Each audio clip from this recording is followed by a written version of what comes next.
എൻ്റെ ഹെൽമെറ്റ് എവിടെ തരൂ? 20 ദിവസങ്ങൾക്ക് ശേഷം ഇങ്ങനെ ഞങ്ങൾ സുഖലാതൊക്കെയല്ലേ.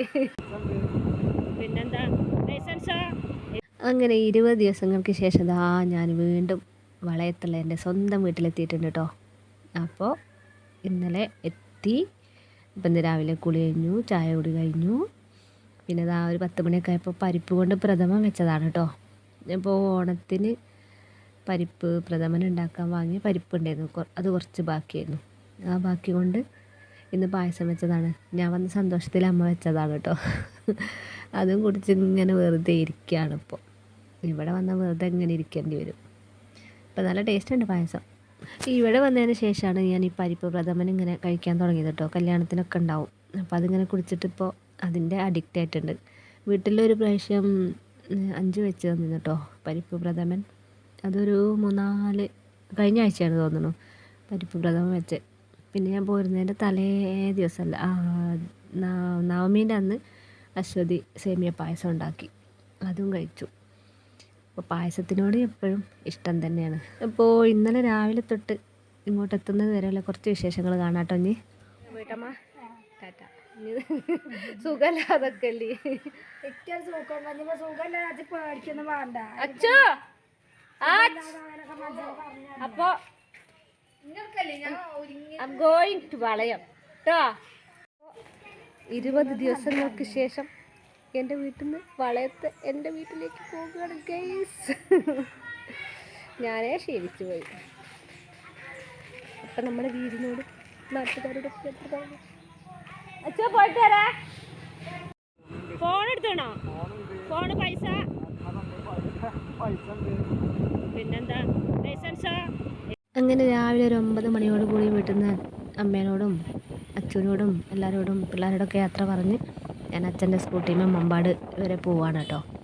അപ്പോൾ അല്ലക്കുട്ടനും ബാലക്കുട്ടനൊന്നും വന്നിട്ടില്ല, അവരൊക്കെ വൈകുന്നേരം എത്തുള്ളൂ. അപ്പോൾ രാവിലെ തന്നെ ഞാൻ പോന്നു. പ്രസാദേട്ടന് താമരശ്ശേരിക്ക് വരാമെന്ന് പറഞ്ഞപ്പോൾ ഞങ്ങൾ താമരശ്ശേരി വരെ അച്ഛൻ പോകുന്നുണ്ട് കേട്ടോ.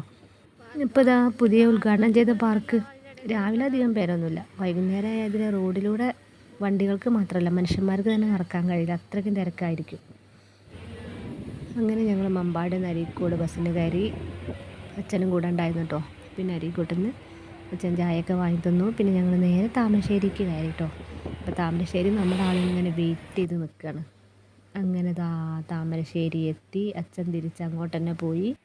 പിന്നെ ഞങ്ങൾ രണ്ടാളും കൂടി ഒരു ദോശ സെൻറ്ററിൽ കയറി തട്ട് ദോശ സാമ്പാറും തട്ടുകയാണ് കേട്ടോ. അതൊക്കെ കഴിച്ചിട്ടാട്ടോ ഞങ്ങൾ അവിടെ നിന്ന് പോകുന്നത്. ഇപ്പോൾ സമയം എത്രയെന്ന് വെച്ചാൽ 11:30-12 മണിയാവാനായിട്ടുണ്ട് കേട്ടോ. എൻ്റെ ഹെൽമെറ്റ് എവിടെ തരൂ? അങ്ങനെ താമരശ്ശേരിയിൽ നിന്ന് ചായയൊക്കെ കുടിച്ചതാ ഞങ്ങളുടെ സ്വന്തം മയിൽ വാഹനത്തിന് ഞങ്ങളിങ്ങനെ പോയാണ് കേട്ടോ. കുറേ ദൂരം അങ്ങോട്ട് പോകുന്നു. പിന്നെ പേരാമ്പ്ര ബൈപ്പാസിൽ അങ്ങോട്ടാണ് തോന്നുന്നത്. അവിടെ ഇങ്ങനെ എത്തിയപ്പോൾ ഞങ്ങൾ ഒരു വെയിറ്റ് ഷെഡിൽ കയറി കുറച്ച് നേരം ഇരുന്നു കേട്ടോ. ബൈക്കിലിങ്ങനെ പോരല്ലേ, നല്ല വെയിൽ, മഴ ഇങ്ങനെ വരുന്നുണ്ട് എന്നല്ലാതെ മഴ പെയ്യണമെന്നില്ല. അപ്പോൾ നല്ല വെയിൽ. പിന്നെ ഹെൽമെറ്റ് വെച്ചിട്ട് തലയ്ക്കൊക്കെ എന്തൊക്കെയോ ഒരു അസ്വസ്ഥത. അപ്പോൾ കുറച്ച് നേരം അവിടെ ഇങ്ങനെ ഇരുന്നു. ഈ വഴി ശരിക്കും ഒരു ഷോർട്ട് വഴിയാണ് കേട്ടോ, അധികം വാഹനങ്ങളൊന്നും ഇല്ലാത്ത ഒരു ഷോർട്ട് വഴിയാണ്. നേരെ പേരാമ്പ്ര ബൈപ്പാസിൻ്റെ അങ്ങോട്ട് എത്തുന്ന വഴിയാണ് കേട്ടോ ഇത്. ഒരു ഗ്രാമങ്ങളാണ്. അപ്പം നല്ല സുഖമുണ്ട് ഇതിലിങ്ങനെ പോരുമ്പോൾ. തണുത്ത കാറ്റും പിന്നെ കൃഷി, തെങ്ങിൻ തോപ്പ്, വാഴത്തോപ്പ്, കമുകിൻ തോപ്പ്, അങ്ങനെ നല്ല രസമാണ് ഇതിലിങ്ങനെ പോരുമ്പോൾ. ഞങ്ങളധികം പോരുമ്പോഴും ഇവിടെ ഇടയ്ക്കൊക്കെ ചില സ്ഥലത്തൊക്കെ നിർത്തി അങ്ങനെ ഇരിക്കും കുറച്ച് നേരം. ഇപ്പോൾ കുറച്ച് നേരം ഇങ്ങനെ റെസ്റ്റ് എടുത്തതാണ്. പിന്നെ നല്ല വെയിലല്ലേ. ഇങ്ങനെ ഞങ്ങൾ വളയത്തെത്തിയല്ലോ. അങ്ങനെ പോന്നതാ വളയത്തെ ടൗണിലെത്തിയിട്ടോ. ഇപ്പോൾ സമയം എന്ന് പറഞ്ഞാൽ 3 മണിയായി. രാവിലെ ഞാനൊരു 9 മണിക്ക് വീട്ടിൽ നിന്ന് ഇറങ്ങി.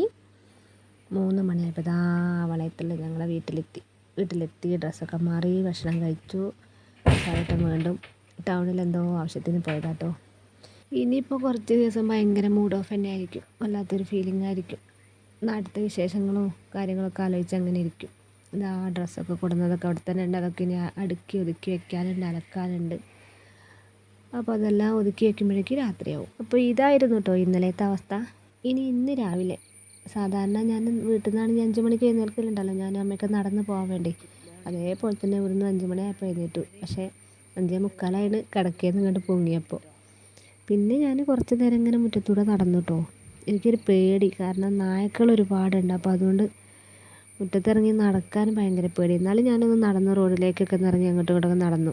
നായ്ക്കളെ കണ്ടാൽ ചിലപ്പോൾ നടത്ത ഓട്ടമായിട്ട് മാറാൻ സാധ്യതയുണ്ട്. അപ്പോൾ ഇനി നമുക്ക് ഇന്നത്തെ ചെറിയ വിശേഷങ്ങൾ കാണാം കേട്ടോ. പ്രത്യേകിച്ച് വിശേഷങ്ങളൊന്നുമില്ല. രാവിലെ നേരത്തെ എഴുന്നേറ്റു, ചായക്ക് വെള്ളപ്പം ഉണ്ടാക്കണം. അപ്പോൾ അതിൻ്റെ ഓരോ തിരക്കിലാണ്. അത് കഴിഞ്ഞ് പ്രസാദേട്ടൻ ജോലിക്ക് പോയി. അത് കഴിഞ്ഞിട്ട് ഞാൻ കുളിയൊക്കെ കഴിഞ്ഞു, ചായ കുടിച്ചു. പിന്നെയാണ് ഞങ്ങൾ പരിപ്പ് കൊണ്ട് പായസം ഉണ്ടാക്കിയത് കേട്ടോ. അത് കഴിച്ചു. പിന്നെ അത് കഴിഞ്ഞിട്ട് ഉച്ചയ്ക്ക് സാമ്പാറാണ് വെക്കുന്നത്. അപ്പോൾ ചോറൊക്കെ റെഡിയായി. സാമ്പാർ വെക്കാൻ ഒരുക്കത്തില്ല, പരിപ്പൊന്നുമില്ലാതെ കഷ്ണങ്ങൾ മാത്രമായിട്ടുള്ള സാമ്പാർ. അപ്പോൾ പൊടികളൊക്കെ ഇട്ടു, കുക്കറിലിട്ട് വേവിക്കുക. എന്നിട്ട് നാളികേരം വറുത്തരയ്ക്കുക. കുരുമുളകും ചെറിയ ഉള്ളിയും വെളുത്തുള്ളിയും നല്ല ജീരകം പിന്നെ ഇത്തിരി ഉലുവ, അങ്ങനെ കുരുമുളക് എല്ലാം കൂടെ ഇട്ട് തേങ്ങ നന്നായി വറുത്തെടുത്തിട്ട് വറുത്തരച്ച് വയ്ക്കുക. അങ്ങനെ സാമ്പാറൊക്കെ കുക്കറിലായി. ഉച്ചയ്ക്ക് സാമ്പാറും ചീരൻ്റെ തോരനും നല്ല കണ്ണിമാങ്ങ അച്ചാറും പിന്നെ രാവിലെ നേരത്തെ ഉണ്ടാക്കിയ പരിപ്പിൻ്റെ പായസം. അതാണ് ഇന്നത്തെ ഉച്ചഭക്ഷണം. പിന്നെ നവരാത്രിൻ്റെ നോമ്പ് തീർന്നിട്ടില്ല. ഇന്നും കൂടെ കഴിഞ്ഞിട്ട് മീൻ വാങ്ങാമെന്ന് കരുതി നിൽക്കുകയാണ് കേട്ടോ. അങ്ങനെ ഉച്ചഭക്ഷണം കഴിഞ്ഞു. ഇങ്ങനെ പുറത്ത് ഇങ്ങനെ അടുക്കള കൊലയിൽ വന്ന് ഇങ്ങനെ ഇരിക്കുകയാണ് കേട്ടോ. ഇപ്പോൾ പ്രസാദേട്ടൻ വരും. പ്രസാദേട്ടൻ വന്നിട്ട് ഭക്ഷണമൊക്കെ എടുത്ത് കൊടുത്തിട്ട് വേണം കുറച്ച് നേരം ഫോണിൽ തോണ്ടിയിരിക്കാമെന്ന് കരുതി ഇങ്ങനെ പ്രസാദേട്ടനെ വെയിറ്റ് ചെയ്ത് ഇങ്ങനെ ഇരിക്കുകയാണ്. ഇപ്പം മഴ ഇങ്ങനെ ചാറിയെന്നു. ഇപ്പോൾ മഴ ചാറിനൊന്നും കാണുന്നില്ല. ഇപ്പോൾ പ്രസാദേട്ടൻ വരുന്നു. പ്രസാദിന് ഭക്ഷണമൊക്കെ എടുത്ത് കൊടുത്തു. ഇനി പ്രത്യേകിച്ച് പണിയൊന്നുമില്ല. അപ്പോൾ ഇന്നത്തെ വിശേഷങ്ങൾ ഇത്രയൊക്കെ ഉള്ളൂ കേട്ടോ. Thank you.